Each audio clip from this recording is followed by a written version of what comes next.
Bangladeshi cricket প্রেমীদের মধ্যে এবারের আইপিএল নিয়ে মিশ্র প্রতিক্রিয়া দেখা যাচ্ছে। বাংলাদেশি কোনো খেলোয়াড় না থাকায় অনেকেই আগ্রহ হারিয়েছেন, অনেকে আবার বয়কটের ডাক দিয়েছেন। কেউ কেউ এটিকে কেবল ক্রিকেটীয় সিদ্ধান্ত মনে করলেও কিছু সমর্থক রাজনৈতিক প্রভাবের আশঙ্কা করছেন।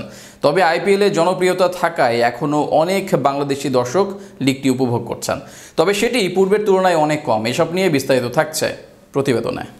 চলছে বিশ্বের সবচেয়ে জনপ্রিয় আসর আইপিএল, তবে বাংলাদেশের দর্শকদের আগ্রহের কেন্দ্রবিন্দুতে নেই এবারের আসরে। আবার কেউ কেউ তো বয়কটের ডাকও দিয়েছে। সামাজিক যোগাযোগ মাধ্যমে অনেকেই আইপিএল কে প্রত্যাখ্যান করেছে। এর পেছনে অন্যতম বড় কারণ এবারের আসরে বাংলাদেশে কোনো খেলোয়াড় না থাকা। স্বাভাবিকভাবে এত বছর সাকিব আল হাসান, মুস্তাফিজুর রহমান ছিলেন নিয়মিত, যার ফলশ্রুতিতে সাকিব মুস্তাফিজদের টিম ছিল বাংলাদেশি মানুষের আলোচনার কেন্দ্রবিন্দুতে।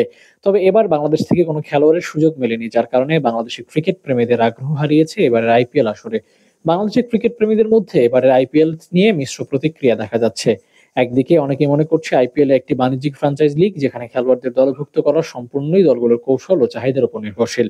ফলে বাংলাদেশে কোনো খেলোয়াড় না থাকাটা কেবল ক্রিকেটীয় সিদ্ধান্তের অংশ। তবে অন্যদিকে অনেক সমর্থক মনে করছেন বাংলাদেশি তারকা ক্রিকেটারদের উপেক্ষা করা হয়েছে এবং এর পেছনে কেবল মাত্র ক্রিকেটীয় কারণ নয়, বরং রাজনৈতিক ও কূটনৈতিক বিষয়গুলো প্রভাব থাকতে পারে।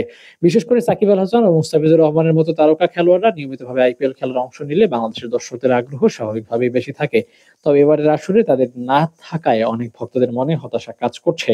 তবে ক্রিকেট আবেগের খেলা, আর আইপিএল তার বিশ্বব্যাপী জনপ্রিয়তার কারণে সবসময় আলোচনার কেন্দ্রবিন্দুতে থাকে।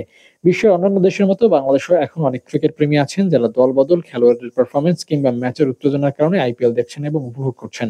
যদিও এবারের আসরে বাংলাদেশিদের আগ্রহ কিছুটা কম দেখা যাচ্ছে, তবে আইপিএল বয়কটের ডাক যতই সোচ্চার হোক, ক্রিকেট প্রেমীরা খেলা দেখতে ভালোবাসেন এবং ভালো খেলা দেখার প্রতি তাদের দুর্বলতা সবসময় থাকবে। তবে এটিও সত্য, বাংলাদেশি কোনো খেলোয়াড় না থাকায় বাংলাদেশের সমর্থকদের মধ্যে কিছুটা হলেও আইপিএল এর আগ্রহ হারিয়েছে।